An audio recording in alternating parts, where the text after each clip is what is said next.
Alhamdulillah, wa ashhadu an la ilaha illallah wahdahu la sharika lah. Praise be to God. There is no God but one God, the absolute one, and He has no partners in His kingdom. So, mashallah, with the blessing of God, we are here to attend another Jummah prayer. This is a blessing of God that we are able to do it here and not miss it. These are all things that we need to be thankful to God. Today, I'm going to talk about, inshallah, is the word waste. When you hear the word waste, what does it come into your mind? You know, two, especially two things at least you come into your mind: waste, or wasting something, right? Another word, can you think of another meaning of waste?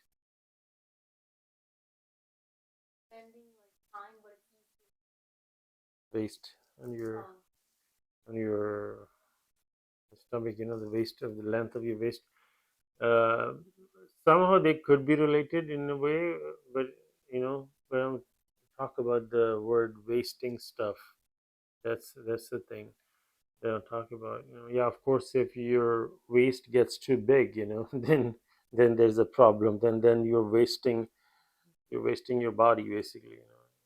You be able to do so much stuff that how it kind of relates that if your waist gets so big, then a lot of things that you are able to do you cannot do it, and things you were able to do it and now not able to do it because of something, and then now that things are being wasted. Like if you have a car that you ruin it or something, it doesn't work anymore. And now that's why it is so important that when God says in the Quran that I'm gonna read that verse. It says, um, Surah 7, verse number 31. O children of Adam, you shall be clean and dress nicely when you go to the masjid, and eat and drink moderately. Surely he does not love the gluttons. I always pronounce that word gluttons not very good, but think about it. Why does God say that? First of all, first thing, that God is saying, O children of Adam. So in this category, all the people are, God is talking to all the children of Adam, basically everybody, that you should be clean and dress nicely when you go to the masjid. This is actually a commandment. Whenever if there's a masjid in your community where we do the Jummah and stuff, we cannot just go in, we're unclean, or our dresses, you know, has to be, nicely. God says word nicely. So think about it. So instead of talking about what is nice dress, and act like the people of Moses. God says God gives a big window nicely. Let's just take that and go with it. Some people starts to argue about how do you dress up for the masjid. They even talk. They even talking to the messenger of the covenant that how do you dress up for the masjid. And in one of his audio tapes, he talks about he doesn't answer how do you dress up for the masjid. He says God says to the children, the people of Moses, you shall like something I'm paraphrasing. You shall sacrifice a heifer, and they say what kind of heifer? And then God says dress nicely for the masjid, and they say how do you dress up for the masjid? So he doesn't answer how do you dress up for the masjid, but he parallel the story. So when God gives a command which is straight, simple, what people do? People start asking questions, crazy questions. God says moderate tone in the salat, and a lot of people even don't understand that. What is a moderate tone? Even a 5-year-old would come running to me and would start screaming about something happened, and I'm like, when you were like 5-year old, when I tell you speak normally, you don't need to be explained. You know what is a normal is. You don't normal mean not screaming, or not whispering. It's a normal tone. So this is where we have to be very careful when God tells us something in the Quran, which is straightforward. Instead of asking weird questions to make it more confusing, we take the commandment and go. Unless we don't understand that, that's another thing. So what is God is saying in that verse? That eat and drink moderately. So that way, God made our bodies in a way that if somebody abuse this, what happens? They get unhealthy. They get sick. You know, the diabetes and other stuff starts to So we know that. I mean, it's not even a question about that. If somebody is eating all the time, you know that it's not rocket science. You're gonna get into health problems. So if we obey God, we obey God. You know, God is giving us all the instruction. If you obey God, you know, God has laid out a system for us.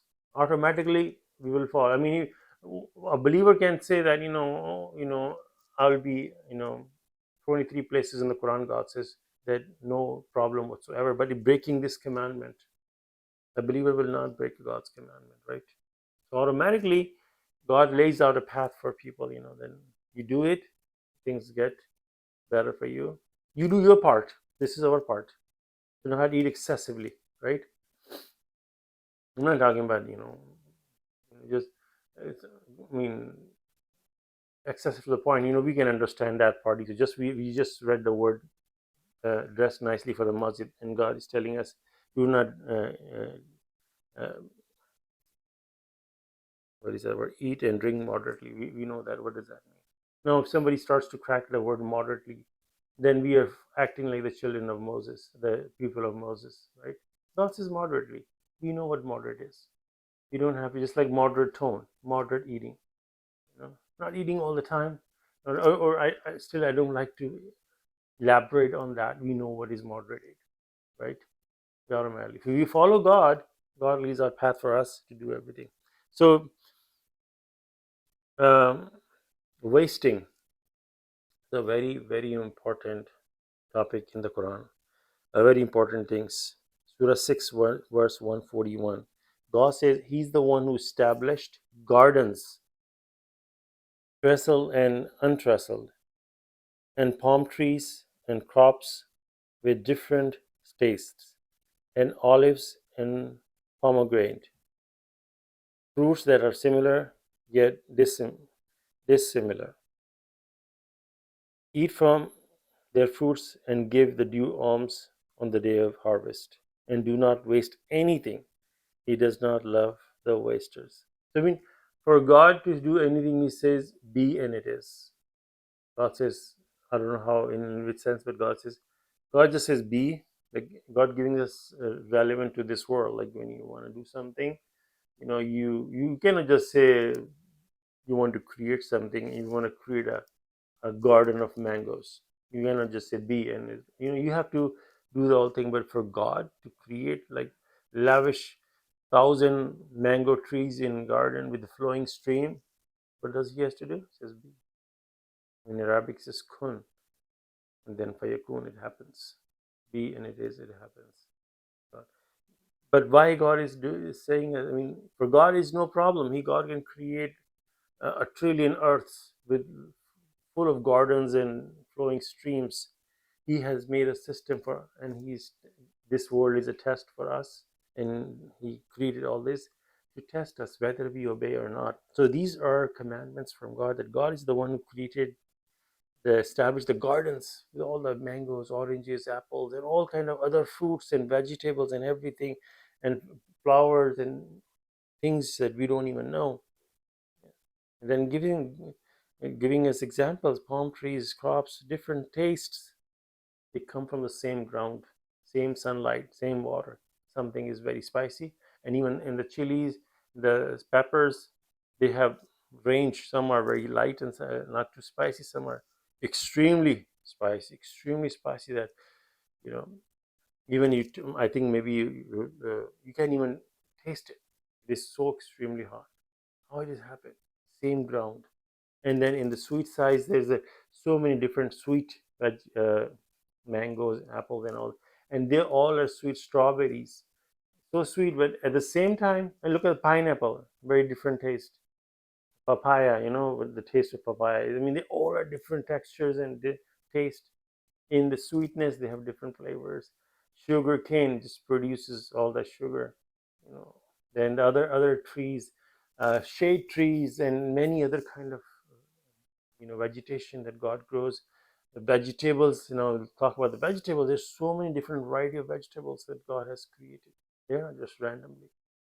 God could have created trillions of things, but God created in a specific quantity for us on the earth to test us, because there are some people are poor, some people are rich, some people have a lot of wealth, some people have not a lot of wealth.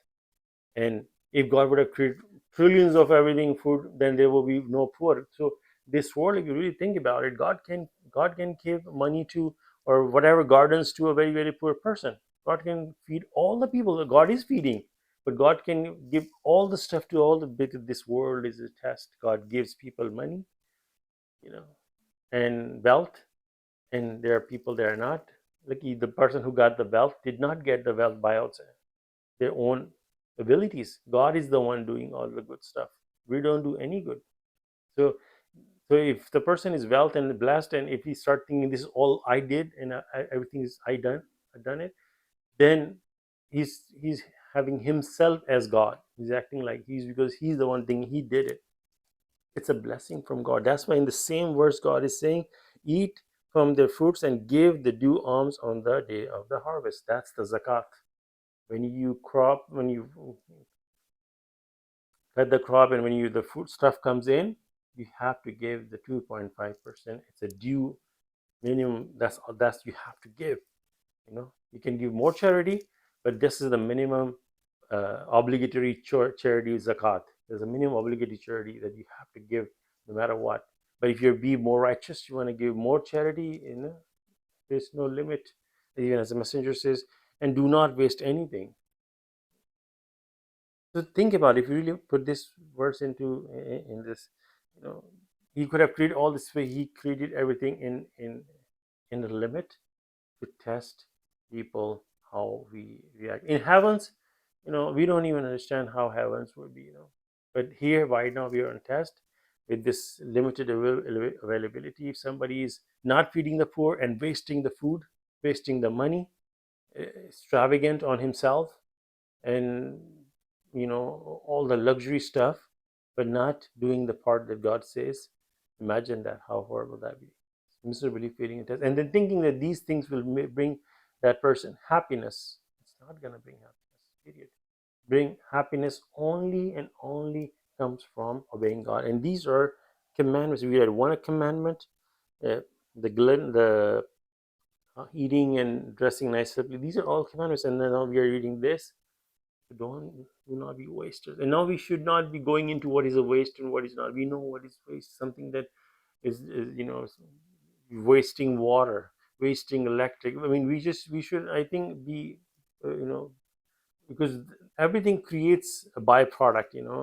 And this earth is, we have to live in this world that we don't make so much mess. If one person just says, okay, God only talks about the food, and waste everything else,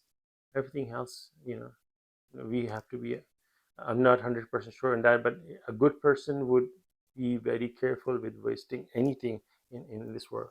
Let's stop here and ask God for forgiveness too.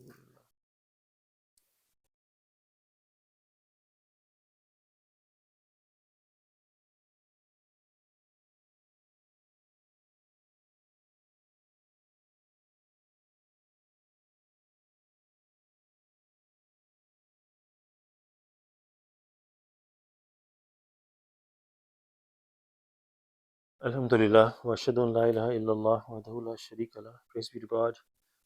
There is no God but one God, the absolute one, and He has no partners in His kingdom.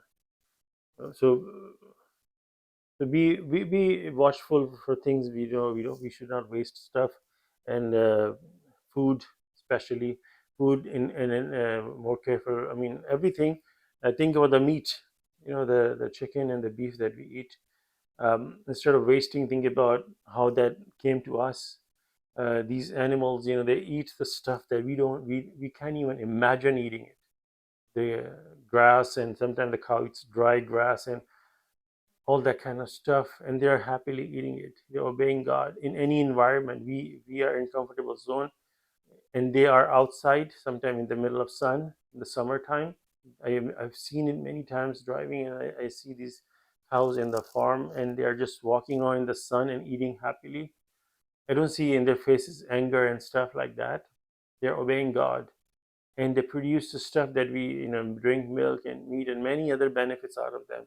And if we were to, we should supposed to be very very humble when we We eat any food, but especially when you eat meat, you think about this creature of God has given its life. It eat what we don't even want, probably won't even walk on that grass with the bare feet. They're eating it, they're producing the goods, milk and everything. So we have to, first of all, not to waste it, you know, waste anything, but especially the meat. I'm just more uh, uh, humbled down to that, that the creature, sometimes people, I don't like this taste of chicken or the beef, and sometimes people won't eat it and throw it away. Do we realize what happened, that meat to piece it to come to our table, finally sitting down and served it to us in the plate with the napkins and fork, you're sitting comfortably with it, where did it came from?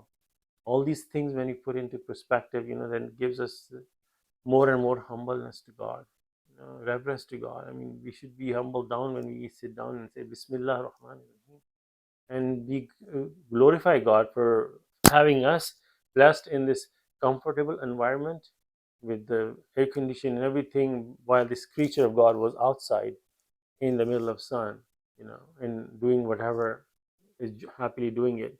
And they did what they did. Are we doing what we're supposed to do? So all these things, when you humble down and pray to God. I mean, sometimes we don't like something, instead of saying, I don't like this food, who's the one giving us the food? Not that farmer, or your mom or dad or someone else, or market. God is the one providing. So we're completely rejecting it, and saying that to God, I don't like this.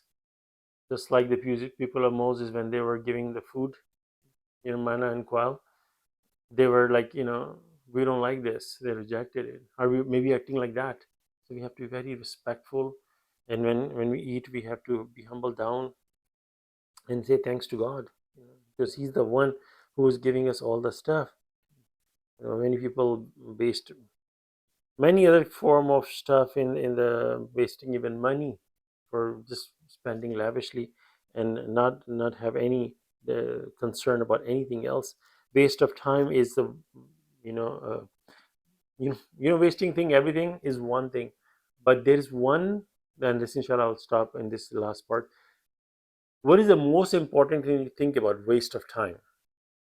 That is very critical. Waste of time, and then you can elaborate more on that. What is the meaning of waste of time? It depends on you ask. First of all, depends if a student is in the school, and the exams are coming, the finals are coming, and maybe in their final, years in the college and grad school and whatever, and is wasting time, you know and we were like, you're supposed to be getting ready for your exams. If you fail, then what are you going to do? You're going to waste all these studies that you did. Somebody who does daily wages, maybe makes $100 a day and is not going to work, and you say you're wasting time, you don't supposed to go. So it depends. A doctor could be making a lot of money, and it depends which who you ask, and the level of money is depend on that, and what kind of work and what situation. So it's very different, depends on where, in which situation you are. Some situation, somebody's need desperately something, and then you cannot afford to waste any second. Uh, right now, I mean, your situation is very, very serious. You got to do these things in your life. Otherwise somebody's very, very sick, and so you got to change your life in your health, things. You got to go to the gym and this and that, otherwise you're wasting your body. And there's so many ways we can say waste of time. So, Messenger of the Covenant gives us the best definition of what is a waste of time, and there's no comparison. You can pick up anybody in this world, and rank it, how much he's how much worth his waste of time is, how much worth waste of time. How much he Messenger of the Covenant talks about something that is, when you put that in the perspective, everything else is zero. It doesn't even, it have a very small number which is equal to zero, basically. Waste of time, he gives the definition, and what a beautiful definition that is. And I'm paraphrasing his words. He says, anything that you do in the world, and if it has nothing to do with God, it's a waste of time. Think about it. But when he made that statement, it literally shocked me. Like, anything I'm doing in the world which has nothing to do with God is a waste of time. And now you can plug anything in the world and say, how I'm gonna plug I'm watching a movie, how I'm gonna plug I'm watching a sports game, how I'm gonna plug I'm going to the gym. God, I mean, that mean I'm wasting time. We can remember God in everything. You go into the gym, you say praise God for making me go to the gym, making me motivated and making me healthy. You eating moderation, you're watching game and having fun, enjoying it. You say praise God for having me enjoy. God didn't prohibit music, TV, or whatever. So whatever God prohibited, of course we don't do it. You know, period. God says no gambling, drinking, and some of the stuff that God says, of course we're not gonna do it. Period. Right? But other things that God uh, openly or open, why don't we remember God and involve God in everything, just praising Him, thanking Him, being grateful to Him. We make a mistake, even go involve God in that section to the being repenting. We make mistake all the time. We say, God, thank you for allowing me to repent to you. I'm so sorry I made a mistake. You know, I wake up late for the fajr, whatever it is. You know, you understand? Praise God. For all this. So wasting time. The best definition is anything we do in the world, if it has nothing to do with God, it's a waste of time. There is no price tag you can put on that. And the last thing is that we did not get this in time by just accidentally. God has given us this time 60, 70, 80 years, this salat of the time from birth to the death. This is a very precious time that gets allowed to different people at different, somebody got 60 years, 70, 80, 90, 100 years.